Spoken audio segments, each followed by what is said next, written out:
तो सभी को मेरा नमस्कार। पिछला हफ्ता जो देश के अंदर निकला उसमें कई सारी नई चीज़ें हुई। वैसे इंटरनेट इतना फैला हुआ है और लोगों का लाइफस्टाइल इतना बदल रहा है कि हर हफ्ते कुछ ना कुछ नया आ जाता है। कभी कोई मेट्रो में बिना कपड़े के चढ़ जाता है तो कुछ लड़कियां स्टेशन एयरपोर्ट में डांस करना शुरू कर देती हैं। तो नया आना कोई बड़ी चीज़ नहीं है, पर पिछले हफ्ते जो कुछ चीज़ें हुई वो देश के लिए महत्वपूर्ण थी। जैसे इलेक्शन का रिज़ल्ट आ गया, नई सरकार बन गई और एक दो चीज़ें उससे संबंधित भी हुई। जो चीज़ें सोशल मीडिया में चल रही हैं उनसे एक दो चीज़ का एहसास हुआ कि कहीं न कहीं इंटरनेट के आने से बहुत फ़ायदा तो हुआ है पर नुकसान भी हुआ है। कैसे हुआ इस वीडियो में जानने की कोशिश करेंगे और जो चीज़ें महत्वपूर्ण चीज़ें हुई हैं पिछले हफ्ते में उनके बारे में भी बात करेंगे। पहली चीज़ ये कि जो हादसा हुआ था कंगना रनौत के साथ कि एक कांस्टेबल सीआईएसएफ की उसने थप्पड़ मार दिया था इनको। तो अभी और पहले के मुकाबले क्या चीज़ थी और कंगना रनौत ने क्या बयान दिया था उसके बारे में बात करेंगे। हालांकि अगर देखा जाए तो पूरा जो केस हुआ उसके बाद उस सीआईएसएफ कांस्टेबल का कहना था कि उसकी माँ उस आंदोलन में बैठी हुई थी, जिसके बारे में कंगना रनौत ने कहा था कि ये महिलाएं 100-100 रुपये दे के बुलाई गई हैं। ठीक है, मेन बयान यही था जितना मुझे समझ में आ रहा है। इस आधार पर वो जो दूसरी महिला थी सीआईएसएफ कांस्टेबल, उसे इतना बुरा लगा कि उसने थप्पड़ मार दिया। तो जब आप किसी आंदोलन में जाते हो, किसी भी राजनीतिक चीज़ का आप हिस्सा बनते हो, तो आपको बुरा बोलने वाले डेफिनेटली वहाँ होते ही हैं। आप अच्छा काम करो, बुरा काम करो, तो लोगों की बातें आपको सुनने की आदत डालना पड़ेगा। राजनीति में भी ऐसा ही होता है। उदाहरण के लिए आप देखें कि नरेंद्र मोदी को भी गाली बकेगा आदमी और राहुल गांधी को भी नापसंद करने वाले बहुत लोग मिल जाएंगे। ऐसा कोई राजनेता नहीं होगा जिसके विरोधी ना हो।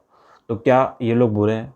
देखिए, सबकी अपनी अपनी विचारधारा होती है, सोच समझ होती है और सामने वाला उसको किस तरीके से ले रहा है उस आधार पे वो उस व्यक्तित्व को पसंद या नापसंद करता है। तो जिन राजनेताओं के परिवार होते हैं उन परिवारों को भी बहुत सारी चीज़ों से गुजरना पड़ता है। ज़रा आप सोच के देखिए कि आपके पिताजी कहीं के विधायक हैं और उनकी विधानसभा क्षेत्र के अंदर किसी मोहल्ले में कोई काम नहीं हुआ। अब आप वहाँ से गुज़र रहे हैं, सामने वाले को नहीं मालूम कि आप विधायक जी के बेटे हैं और वो विधायक को भला बुरा बोल रहे हैं। तो ऐसी परिस्थिति में आप क्या करेंगे? डेफ़िनेटली यहाँ अगर आप रिटेलिएट गलत तरीके से करेंगे तो परिणाम गलत ही आएगा। पर समझने वाली बात यही है कि किसी भी रूप से अगर आप थोड़ा बड़ा काम करते हैं या राजनीति का हिस्सा बनते हैं तो बुराई आपको सुनना पड़ेगी। यहाँ पे इनकी जो माताश्री थी, कुलविंदर कौर नाम की जो ये हवलदार हैं, उनकी माताश्री का हिस्सा थी ये उस आंदोलन का जो किसान आंदोलन चल रहा था, जहाँ पर कंगना रनौत ने बयान दिया था। तो पहली चीज़ तो मुझे ये लगती है कि अगर ये ऐसा किसी ने बयान दे दिया तो ये उतनी बड़ी कोई चीज़ है नहीं, क्योंकि कंगना रनौत कहीं न कहीं बीजेपी से अलाइन चल रही थी, सरकार में बीजेपी थी। तो वो उसको बोलने था ही कि कहीं न कहीं वो बीजेपी की नज़र में आते रहे कि वो बीजेपी के समर्थन में बयान दे रही है। तो उसने बोल दिया होगा। पर क्या इतनी बड़ी चीज़ उसने बोल दी या उसने किसी को गाली बकी, अपशब्द कही या किसी को मार दिया, तो ये कोई बहुत बड़ी चीज़ नहीं थी। ख़ैर, ये उस टाइम की घटना थी जब कंगना रनौत सिर्फ़ एक एक्ट्रेस थी और कुछ नहीं। पर आज के समय पे वो संसद का एक हिस्सा बन चुकी हैं। वो अभी-अभी चुनाव जीत के आई हैं, सांसद बनी हैं। वो दिल्ली जा रही थी शायद और उसी टाइम पे इस हवलदार ने उनको मार दिया और बाद में जस्टिफ़िकेशन भी यही दिया कि मेरी माँ वहाँ बैठी थी। तो इसके साथ एक और चीज़ समझने वाली ये है कि आप जिस पोस्ट में ये महिला थी सिक्योरिटी सेक्शन में, वो बहुत ना इम्पोर्टेंट जगह होती है, क्योंकि उसी पर डिपेंड करता है कि आपकी सिक्योरिटी, आपके आसपास के लोगों की सिक्योरिटी कैसी है। तो उस व्यक्ति का इमोशनल रूप से, मेंटल रूप से, फिज़िकल रूप से भी पूरी तरीके से स्वस्थ होना बहुत ज़रूरी है। अगर इस महिला ने आवेश में आके, गुस्से में कंगना रनौत को मार दिया तो ये सोचने वाली बात है कि विपरीत परिस्थितियों में किस तरीके से रिएक्ट करेगी। मैं तो हमेशा से यही बोल रहा हूँ कि मुझे नहीं लगता इस तरह के लोग ऐसी जॉब के लिए बने हुए हैं, क्योंकि उल्टी परिस्थिति कभी आएगी तो ये तो लोगों की सिक्योरिटी कर ही नहीं पाएंगे। बात यही है कि अगर आप इस तरह के जॉब में हैं तो आपका कहीं ना कहीं इमोशनल बैलेंस मजबूत होना चाहिए कि आप इमोशनल कोई आपको ब्लैकमेल करके या किसी तरीके से आपका जॉब का फ़ायदा ना उठा ले, आपकी पोजीशन का, क्योंकि आप बहुत ही सेंसिटिव जगह पे लगे हुए हैं। पर यहाँ तो मैडम ने सिर्फ बयानबाजी हुई, उस आधार पर ऐसा भी नहीं किसी नॉर्मल आदमी को, एक एमपी को थप्पड़ मार दिया। हर व्यक्ति को अपनी नौकरी बहुत प्यारी होती है, खासकर जिसकी सरकारी नौकरी है, और वो बड़ा संभाल के रहता है इन सारी चीज़ों में। क्या बात थी कि इस महिला ने सिर्फ बयानबाजी के आधार पर हाथ उठा दिया एक नवनिर्वाचित एमपी पे? क्या इसे अपनी नौकरी का डर नहीं सताया था? या ऐसा हो सकता है कि इसे ऐसा करने के लिए पहले ही मजबूर कर दिया गया हो, किसी को पता चल गया हो कि कंगना रनौत चंडीगढ़ आएगी और चंडीगढ़ एयरपोर्ट से वो आगे बढ़ेगी और वहाँ पे इस महिला की ड्यूटी है। ये कहीं ना कहीं कुछ चीज़ें ऐसी हो सकती है, क्योंकि इस महिला के अंदर तो कोई खौफ था नहीं कि उसकी नौकरी चल जाएगी या क्या होगा। पर जितना मुझे समझ में आ रहा है, नौकरी तो नहीं जाएगी, बस सस्पेंड करेंगे कुछ दिन के लिए और फिर वापस से वो रिस्टोर हो जाएगी। पर उससे बड़ी चीज़ ये है कि ये घटना जब घटी उसके बाद इतना हाइप बन गया, क्योंकि कुछ लोग थे जो ये कह रहे थे कि इसने सही किया। देखिए, आपकी किसी से दुश्मनी हो सकती है, आपको कोई व्यक्ति नापसंद हो सकता है, पर इसका मतलब ये नहीं है कि उसके विरोध में जो काम कर रहा है आप उसका समर्थन करना चालू कर दें। इस महिला ने जो काम किया है आप किसी भी तरीके से उसको जस्टिफाई नहीं कर सकते, क्योंकि ये जिस पद पे थी, जिस जगह थी, जिन परिस्थितियों में ये नौकरी कर रही थी, उसके लिए ज़रूरी था कि ये सुरक्षा के लिए वहाँ लगाई गई थी, ना कि किसी के ऊपर हाथ पैर चलाने के लिए। यहाँ पर देवी जी ने उल्टा काम किया और लोग इनके समर्थन में आ रहे हैं। पंजाब तरफ तो पूरा एक प्रोटेस्ट चालू हो गया इसके समर्थन में। कुछ बॉलीवुड के एक्टर भी हैं, एक विशाल दादानी नाम का कोई सिंगर है शायद, उसने ये तक कह दिया था कि अगर इसकी नौकरी जाएगी तो मैं इसका खर्चा उठा लूँगा। अब बॉलीवुड वालों को कौन समझाए कि भाई अभी तुम खुद का पेट अच्छे से पालना सीख लो पहले, तुम्हारी हालत तो हर 2-4 साल में बिगड़ती रहती है। कोई ऊपर चढ़ता है तो फिर वो गायब भी हो जाता है, और ये बात कर रहे हैं उसकी जिसकी सरकारी नौकरी है, जो इसका जीवन सब सेट है। खैर, तो इस तरीके से जो जस्टिफिकेशन हो रहा है, क्योंकि लोग, ऐसा नहीं है कि इसके समर्थन में हो रहा है, बात यह है कि लोग कंगना रनौत को पसंद नहीं करते क्योंकि वो बीजेपी को सपोर्ट करती है। तो अपोजिट में कौन लोग खड़े हो रहे हैं? कांग्रेस वाले भी आ गए हैं, लेफ्ट विंग आ गया है, जो कंगना रनौत को खुद से पसंद नहीं करते वो भी इसके समर्थन में जा रहे हैं। आप उसको नापसंद करें, ये चल जाएगा, ठीक है, पर अगर इस तरह के एक्ट को आप जस्टिफाई कर रहे हैं क्योंकि आप सामने वाले को पसंद नहीं कर रहे, तो ये बहुत खतरे की चीज़ है। क्योंकि इस तरह की चीज़ फिर जो बाकी लोग हैं, जो बाकी सिक्योरिटी पर्सनल्स हैं, वो भी समझ जाएंगे कि ठीक है, इस देश के अंदर कुछ भी कर दो, एक समुदाय, एक भीड़, एक खास विचारधारा के लोग आपके समर्थन में आ जाएंगे। और जिस तरीके का सपोर्ट इसको सोशल मीडिया में मिल रहा है ना, उससे देख के लग रहा है बड़ा डर टाइप का कि कैसी स्थिति में देश जा रहा है, जहाँ पर ऐसे काम करने वालों को इतना सराहा जा रहा है जैसे कोई ये मेडल जीत के लाई हो बाहर से। तो इस तरह की चीज़ देश में नहीं होनी चाहिए जो हो रही है। और ये सारा कुछ है वो ये है कि ईज़ी कम्युनिकेशन हो गया है इंटरनेट के माध्यम से। किसी ने डाला कि यार इसने तो सही किया इस महिला ने, तो हर व्यक्ति शुरू हो गया और उसी आधार पे बाकी लोग ने भी उस पर बातचीत करना शुरू कर दी। पर ये बड़ी डेंजर चीज़ है कि अगर इस चीज़ का हम जस्टिफिकेशन देने लगें तो संविधान की बात करने वाले कहाँ जाएंगे। और ऐसे तो कोई भी किसी को मारता फिरेगा कि इसने मेरे बारे में ये बोला, उसने मेरे बारे में वो बोला। तो बहुत सारे लोग आपके जीवन में भी होंगे जिनकी बात आपको पसंद नहीं आई होगी, तो आप सबको थप्पड़ मारते थोड़ी फिरेंगे।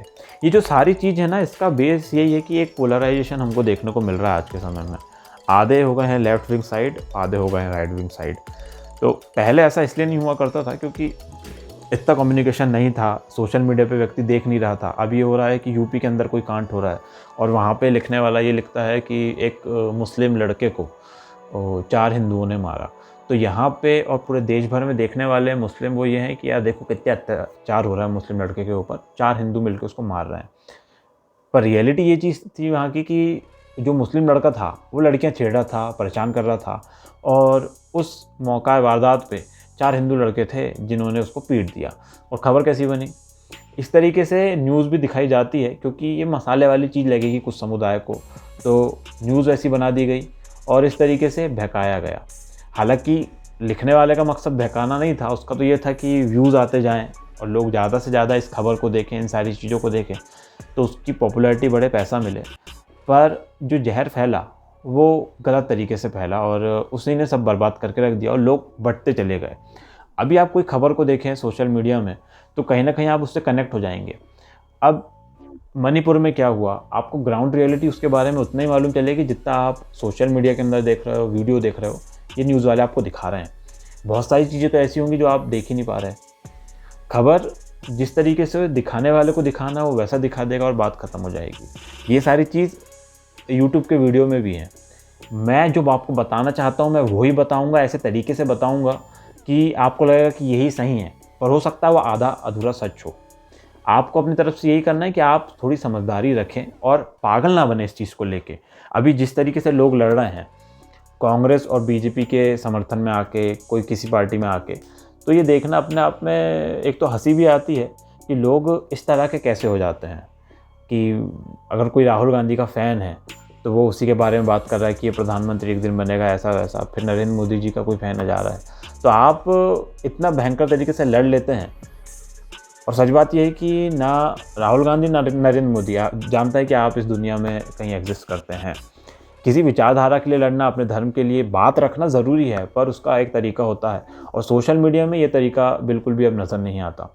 कहीं न कहीं एक हम सब आवेश में आ जाते हैं और कुछ दिखता है, हम फट से गुस्सा हो जाते हैं। कोई मान लो किसी देश के अंदर किसी इलाके में कोई घटना घटी कि वहाँ मुस्लिम को पीट दिया गया। अब वो मुस्लिम गुस्सा था, उसने ऐसा कुछ लिख दिया सोशल मीडिया में कि जितने भगवाधारी होते हैं वो सब गुंडे होते हैं। फिर इसे किसी हिंदू ने देख लिया, फिर उसने लिखना शुरू किया, फिर ऐसा किसी तीसरे मुस्लिम ने देखा, तो ये एक पूरा चेन बनती गई और वहाँ पे ऐसा लगा कि ये देश बटा हुआ है और बहुत ख़राब है। कई सालों से हिंदू मुस्लिम यहाँ पे रह रहे हैं, पर इस बात को नहीं झुठलाया जा सकता कभी भी। और ना मैं इस चीज़ का समर्थन करता हूँ कि भारत में जो हमले होते हैं और जो आतंकवादी वहाँ से आते हैं उनका कोई धर्म नहीं होता। सच बात यही है कि कहीं न कहीं उन्हें धर्म के आधार पर ही बरगलाया जाता है, पर इसका मतलब ये नहीं कि हर मुस्लिम आतंकवादी है या हर मुस्लिम वैसे ही है। पर इस चीज़ को नकारा नहीं जा सकता कि कहीं न कहीं धर्म उस आतंकवाद के पीछे बेस बना हुआ है। अब कौन उनको किस तरीके से बता रहा है, तो मेन वही है कि कट्टरपंथी अगर आप बन जाएँगे, वो कहीं से भी बने, तो वो नुकसानदायक है। और जो हिंदू लोग हैं उन्हें भी समझने की ज़रूरत है कि हम धर्म के हिसाब से चलें, बहुत सारी चीज़ें हैं जो हम धर्म के हिसाब से करेंगे तो सब ठीक रहेगा। पर महत्वपूर्ण यही है कि आप किसी व्यक्ति विशेष के लिए इतने पागल ना हो जाएँ कि उसके लिए लड़ना शुरू कर दें, ना अपने दोस्त भाइयों से, ना रिश्तेदारों से और ना किसी से। कई सारे लोग हैं, कई सारे राजनेता हैं जो आपको पसंद होंगे, पर वो आपको नहीं जानते और आप उनके लिए लड़ भी रहे होंगे। देखिए, इससे कोई कुछ हल नहीं निकलने वाला। आप डिबेट करेंगे, आप ये सोचेंगे कि मैं सामने वाले को माइंड वॉश कर दूँगा, ब्रेन वॉश कर दूँगा, ऐसा नहीं होगा। उसकी जो सोच है, जैसे उसके विचार हैं, वो वैसे ही रहने वाले हैं। अगर ऐसा कोई मिल भी जाता तो उसे इग्नोर करने की आदत डालें और महत्वपूर्ण चीज़ें जो हैं जीवन में उनको करते चलें। क्योंकि अगर ऐसा नहीं होगा तो लगातार ये चीज़ें बढ़ेंगी, लोगों के बीच में विवाद होगा और फिर वही चीज़ है कि हम बढ़ते रहेंगे और बढ़ते ही चले जाएँगे। अब कुछ भी होता है तो फिर वैसी चीज़ें शुरू हो जाती हैं, जैसे अभी वैष्णो देवी कुछ यात्री जा रहे थे तो उन पे हमला हुआ। इसके पहले जो घटना घटी थी ये थी कि बॉलीवुड के कई सारे अभिनेता और अभिनेत्रियों ने ये डाला था कि ऑल आइज़ ऑन राफ़ा, मतलब इज़राइल जो गाज़ा पे कर रहा है उसके बारे में बात हो रही थी और ये पूरा दुनिया बात कर रही है कि इज़राइल जो कर रहा है वो गलत है और जितनी भी चीज़ें हैं उनकी। पर सच बात ये है कि हमें कहीं न कहीं ये बात भी करना चाहिए कि इज़राइल जो कर रहा है उसके पीछे हमास है। क्या किसी ने बोला एक भी बार कि भाई हमास को प्रेशराइज़ करो कि वो सामने से आके माफ़ी माँगे? कोई बात नहीं कर रहा, सब इज़राइल के ऊपर चढ़े बैठ रहे हैं। पर इज़राइल जो कर रहा है वो एक्शन नहीं, वो रिएक्शन है, जो एक्शन हमास ने किया था उसके ऊपर। पर यहाँ पे अगेन फिर वो धर्म और जाति की बात है, तो मुस्लिम पूरे दुनिया भर के एक हो गए हैं। वो ये नहीं देख रहे कि हमास ने जो किया था इज़राइलियों के ऊपर, वो गलत था। और इज़राइलियों की जो वहाँ पे यहूदी रहते हैं, उनका ना आपस में बॉन्ड बहुत अच्छा है। कारण ये है कि उन्हें मालूम है कि वो बहुत कम है, तो जो उनकी यूनिटी है, उस पे तो वो बहुत तगड़े बैठते हैं। और जब उनके ऊपर कोई हमला होगा, लगातार होगा, तो वो कहीं न कहीं उस चीज़ को ख़त्म करने की कोशिश करेंगे। यही हो रहा है वहाँ पे। तो ऐसा ही था कि इज़राइल राफ़ा एक जगह है वहाँ पे, जहाँ पे पूरे अभी गाज़ा के लोग इकट्ठे हो गए हैं। हमास भी वहीं एक कोने पे गाज़ा पट्टी में इकट्ठे हो गए थे, वो जगह थी। उसके ऊपर इज़राइल कुछ करने वाला था, तो ऑल आइज़ ऑन राफ़ा हैशटैग चला, कई सारे लोगों ने उसके ऊपर डाला। तो यहाँ पे यही चीज़ ऐसे देखने को मिल रही थी कि ये लोग सब हमास को सपोर्ट कर रहे हैं, गाज़ा को सपोर्ट कर रहे हैं। चलो आपने डाल दिया ठीक है, पर जब आपके देश के अंदर जम्मू कश्मीर में ऐसी घटना घटी, आपने कुछ डाला नहीं। और ये पहली बार नहीं था, ये जितने सेलिब्रिटी हैं और कोई क्रिकेटर है रोहित शर्मा, उसकी वाइफ़ भी शायद सेलिब्रिटी है, एक्टर है, मुझे आइडिया नहीं है, तो उसने भी ये डाला हुआ था और बहुत पॉपुलर हुआ था अभी ट्विटर वगैरह में सब जगह बात चल रही थी। तो जम्मू कश्मीर में जब हुआ, आपके देश के अंदर कुछ हुआ, आपको उसका कोई लेना देना ही नहीं है और यहाँ पे तो हिंदू लोग भी सीधे-सीधे 9-10 हिंदू मारे जा चुके हैं। उस बारे में आपने बात नहीं की। तो इससे क्या होगा, यही है कि आप जब वहाँ पे हो रहा है चीज़ आपने डाल दी, जब अपने देश के अंदर कुछ हो रहा नहीं हो रहा, तो कहीं न कहीं हिंदुओं के सेंटिमेंट यहाँ पे बिगड़ते हैं। पर उनके बिगड़ते हैं जिनके हमेशा से बिगड़ने वाले हैं। कुछ लोग को तो मालूम ही नहीं होता सोशल मीडिया पे क्या चल रहा है, और इस चक्कर में वो ऐसी चीज़ें होती हैं कि ना इन सेलिब्रिटी को कोई फ़र्क पड़ता है कि कितने लोग इनके चिल्ला रहे हैं, कितना बुरा-भला बोल रहे हैं, और ना वो सुधरते हैं। पर मुझे ऐसा लगता है जो इन्होंने डाला था हैशटैग ऑल आइज़ ऑन रफ़ा, वो ऐसे नहीं होगा कि इन्होंने खुद से डाल दिया है। इनने किसी एक आध सेलिब्रिटी ने डाला होगा जिसको पैसे वगैरह मिल गए होंगे, ये इसने देखा होगा तो इंटेलेक्ट दिखने के चक्कर में उसने डाला होगा। फिर बाकी लोग ने देखने के चक्कर में सोचे होंगे कि ये ट्रेंड चल रहा है तो मैं भी डाल देता हूँ। अक्सर ऐसा होता है, मेरे साथ के भी 2-3 लोग हैं, वो जो ट्रेंड चलता है उसके बारे में बात करना शुरू कर देते हैं, भले ही डिटेल ना हो, भले उनको मालूम ना हो कि इसका मतलब क्या निकलेगा, तो उन्हें इससे कोई लेना देना नहीं है, वो सिर्फ डाल देते हैं। तो ये कोई नई चीज़ नहीं है, ये हर किसी के साथ होता है, और मुझे लगता है सेलिब्रिटी जो जितने हैं उनको तो सिर्फ काम से लेना देना है, पैसे से लेना देना है, बाकी चीज़ की आइडिया उनको रहती भी नहीं होगी, तो उन्होंने डाल दिया होगा। और जम्मू कश्मीर में जो हुआ उनको पता ही नहीं चल रहा होगा, उन्हें लगा होगा कि ट्रेंड नहीं है तो क्यों डालें, तो वो बस उतना ही है और कुछ नहीं है। पर अगर आप इनको पसंद नहीं करते तो इनकी पिक्चर देखो ही मत, क्योंकि बहुत सारी पिक्चर तो इनकी जितनी भी पॉपुलर सेलिब्रिटी हैं एक नंबर की कचरा पिक्चर बनाते हैं, एक्टिंग कई लोगों को आती नहीं है, और जिन लोग को आती है वो उतने बड़े सेलिब्रिटी हैं ही नहीं, लोग जानते ही नहीं हैं उनको, नाम तक नहीं मालूम होगा। तो मैं तो वैसे भी पिक्चर ज़्यादा ऐसी फालतू की देखता नहीं हूँ, तो आप भी ना देखें, ज़्यादा बेटर होगा। पर वहीं एक बॉलीवुड की सेलिब्रिटी हैं जो मतलब अभी मज़ेदार किस्सा जो मुझे देखने को मिला कि घर का नाम उनका रामायण है पूरे घर का, और पिताजी का नाम शत्रुघ्न है, भाइयों का नाम लवकुश है, और खुद मैडम सोनाक्षी सिन्हा शादी करने वाली हैं एक ज़हीर इकबाल नाम के लड़के से। तो यहाँ पे ना ऐसा है कि ये ऊपर लेवल में जब आप देखते हो ना सेलिब्रिटीज़ को, तो वो धर्म भी जो आपको दिखाते हैं ना कि वो टीका-वीका लगा रहे हैं, पूजा-पाठ कर रहे हैं, इसलिए क्योंकि उनके फैन्स हैं, वो उनसे गुस्सा ना हो जाएँ। तो उस चक्कर में कर ले रहे हैं, उनका दिल से कुछ नहीं होता। क्योंकि मैं ये मान नहीं सकता कि एक हिंदू धर्म की सच्ची लड़की वो कभी भी मुस्लिम से शादी करेगी। उसका मेन रीज़न ये है कि अगर उसने धर्म को समझ लिया ना, तो डेफ़िनेटली वो तो दूर हो जाएगी उनसे। ऐसा नहीं है कि मुस्लिम बुरा होता है या इसलिए। अब ये चीज़ है, कुछ लोग मानते हैं उनको बुरा ही होता है, ठीक, कई बुरे भी होते हैं, पर शादी इसलिए नहीं करेगी क्योंकि उसने धर्म को समझ लिया कि ये जो सामने वाला है मेरे से अपोज़िट है और जीवन भर साथ रहना है। जिसने धर्म को समझ लिया यानी उसमें थोड़ी बहुत समझदारी से ज़्यादा एक ऊपर की समझदारी आई गई है, और थोड़ा धर्म को समझने पे ये स्थिति आ जाती है कि आप बहुत सारी चीज़ें जानने समझने लगते हो और दुनियादारी भी समझ लेते हो। तो वो लड़की कभी भी शादी के लिए किसी ऐसे पुरुष को नहीं चुनेगी जो उसके धर्म से पूरा ही अलग हो। पर बॉलीवुड में ऐसा होता है कि ये कभी धार्मिक होते नहीं हैं, ये पैदा हुए और वो इनकी अय्याशी चलती रहती है, ड्रग्स ले रहे हैं, माँ-बाप एक साथ बैठ के दारू पी रहे हैं, बच्चों को भी पिला रहे हैं, तो ये लोग से आप उम्मीद नहीं कर सकते। पर इम्पैक्ट क्या होता है कि जैसे अब सोनाक्षी सिन्हा कर रही है, तो जो सोनाक्षी सिन्हा की हार्डकोर फैन होंगी, वो भी सोचेंगे हाँ ठीक है ये कर रही तो हम भी कर सकते हैं। तो हो सकता है कि अब उसके 10-20 लाख जो फॉलोअर्स होंगे उसमें लड़कियाँ होंगी कुछ 5-1 लाख, तो उसमें 25-50 हज़ार लड़कियाँ ऐसी होंगी जो कन्विंस हो जाएंगी कि हाँ जो हमारा बॉयफ्रेंड है मुस्लिम, हम उससे शादी कर लेते हैं, और वही होगा। पर देखते हैं आगे इस चीज़ में क्या होता है। खैर इसमें शत्रुघ्न सिन्हा का बयान आया था कि मुझे तो मालूम ही नहीं है कि वो क्या कर रही है, मुझे खबर नहीं है, मुझे आप लोगों से पता चल रहा है कि वो ऐसा कुछ करने वाली है। तो ये जो सेलिब्रिटी लोग हैं ना, इनको कभी ना इंस्पायर हो, ना इनके बारे में ज़्यादा चर्चा करो। वो एक नंबर की कचरा ज़िंदगी वो जीते हैं, दिखाते हैं कि बहुत बड़े अच्छे से जी रहे हैं, कार वगैरह से घूम रहे हैं, महँगा बहुत ही लग्ज़री लाइफ़स्टाइल है, पर वो कचरा ज़िंदगी एक नंबर की। हम सब बहुत बेहतर ज़िंदगी जी रहे हैं, धर्म के हिसाब से जी रहे हैं, और हमें अगर जिस दिन उस पे गर्व हो जाएगा खुद पे कि हमारा जो लाइफ़स्टाइल है वो बढ़िया है, तो कहीं न कहीं हमारी ज़िंदगी का आधे जो मसले हैं ना कि हम टेंशन ले लेते हैं, यार दुनिया इतनी आगे बढ़ रही है, इतनी लग्ज़री चीज़ों का इस्तेमाल कर रही है, हम नहीं कर पा रहे, तो वो भी ख़त्म हो जाएगी। तो ये सब चल रहा है तो आप क्या करें? आपको सिर्फ़ इतना करना है कि जानकारी के हिसाब से सारी चीज़ों को देखें, समझें, पर बहुत ज़्यादा उस पे रिएक्ट ना करें, उसे दिमाग में ना बिठा लें। दिमाग में बैठा लेंगे, किसी का कुछ नहीं बिगड़ने वाला, आप ही टेंशन लेंगे।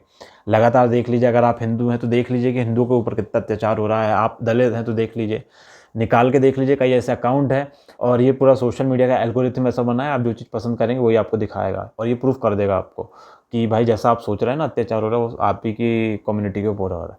आप खुद को दलित वाली आइडेंटिटी से जोड़िए, आप देखेंगे कि सारी दुनिया दलितों पर अत्याचार कर रही है। आप ब्राह्मण की आइडेंटिटी पकड़िए, देखेंगे कि ब्राह्मणों के ऊपर अत्याचार हो रहा है, और फिर आप वही सारी चीज़ें शुरू हो जाएंगी। मुस्लिम बनिए, हिंदू बनिए, आप जो चीज़ बनेंगे आपको एहसास होगा कि आपकी कम्युनिटी के ऊपर बहुत अत्याचार हो रहा है। अगर किसी भी आईडी को आप अपने साथ बहुत जोड़ के रखेंगे तो नुकसान ही होगा। मैं ये नहीं कह रहा हूँ कि आप अपनी पहचान को छोड़ दीजिए। मैं तो मानता हूँ कि मैं सनातन धर्म से हूँ, मैं हिंदू हूँ और मैं ब्राह्मण भी हूँ, उस आइडेंटिटी से मैं जुड़ा हुआ हूँ। पर मुझे ये पूरा विश्वास है कि कभी भी ये मुझसे कोई ख़राब काम नहीं कराएगी, क्योंकि मैं ये चीज़ देख रहा हूँ और समझने की कोशिश करता हूँ कि जितनी भी चीज़ें चल रही हैं, आप दूर से थोड़ा खड़े होकर देखिए उस चीज़ को जिससे आपने अटैचमेंट बना लिया है ना इमोशनल रूप से, कि जैसा वो महिला के साथ हुआ कि उसने इतना अटैच हो गई कि उसकी माँ बैठी हुई थी तो उन्हें थप्पड़ ही मार दिया। बहुत ज़्यादा अटैच होंगे आप किसी भी चीज़ से तो यही होगा। थोड़ा आप निकल के देखिए कि क्या हो रहा है। जैसे मैं देखता हूँ कि ब्राह्मण जितने बच्चे हैं उनको बड़ी समस्या होती है आरक्षण के कारण। पर एक बात ये भी है कि कॉम्पिटिशन तो भयंकर है और रिज़र्वेशन को लिटरली ऐसे ख़त्म करना चाहिए कि उसे पूरा ईडब्ल्यूएस कर देना चाहिए कि भाई जिसका इकोनॉमिकल हालत नहीं है, जिसकी फाइनेंशियल कंडीशन ठीक नहीं है, उसी को बस आरक्षण मिलेगा। वो सबसे बेस्ट है। पर ये भी देखना ज़रूरी है कि जो एससी एसटी में कैटेगरी में जो रिज़र्वेशन है उसमें भी भयंकर कॉम्पिटिशन हो गया है क्योंकि उनके भी नंबर अच्छा आ रहा है। तो सीधा ये कह देना कि ये तो सिर्फ आरक्षण से हुआ, वो भी पूरी तरीके से ठीक नहीं है। पर महत्वपूर्ण यही है कि अगर आपको जाति खत्म करना है और ये जो भेदभाव है वो खत्म करना है तो उसके लिए आप ईडब्ल्यूएस कर दीजिए। हालाँकि इस मुद्दे पे अलग दिन बात करेंगे और ऐसे बात करेंगे कि जो दलित लोग हैं वो भी सुनें और जो बाकी चीज़ें तो वो गहराई से इस चीज़ को समझने की कोशिश करें, तो शायद इतना झगड़ा ना हो। पर महत्वपूर्ण यही था कि जिस तरीके से अभी पोलराइज़ेशन हो रहा है वो ना हो। लोग नहीं तो आपस में बैठते हैं, साथ में लड़ना शुरू कर देते हैं। कोई कुछ बोल रहा है और आपको लगता है कि ये बस बोलता है, डिबेट करता है, लड़ता झगड़ता है, उसकी बात एक कान से सुनिए, दूसरे से निकाल दीजिए। परेशान ना हो, अपनी ज़िंदगी के ऊपर, अपने जीवन के ऊपर ध्यान दीजिए और देखिए कि आप किस तरीके से धर्म का पालन कर कर इसे अच्छा बना सकते हैं और पूरे समाज के लिए कुछ अच्छा कर सकते हैं। तो यही मेरा था इस वीडियो के माध्यम से बात करना, जो मैं देख रहा था कि लगातार इतना बहस हो रही है हर जगह, लोगों की सोच अलग-अलग होती जा रही है, वैसी ना हो क्योंकि ये सोशल मीडिया हमारे ऊपर भारी पड़ रहा है, जो न्यूज़ हमारे ऊपर थोपी जा रही है वो भारी पड़ रही है। रिलैक्स रहें, अपने आस-पास की चीज़ों को देखें, आस-पास के लोगों से मिलें, तो आपको ज़्यादा अच्छी चीज़ें समझ में आएँगी और धर्म का पालन हमेशा करते रहें, भगवान का नाम लेते रहें। इसी के साथ सभी को हर हर महादेव। अपना मूल्यवान समय देने के लिए बहुत-बहुत धन्यवाद। जल्द मिलते हैं अगले वीडियो में।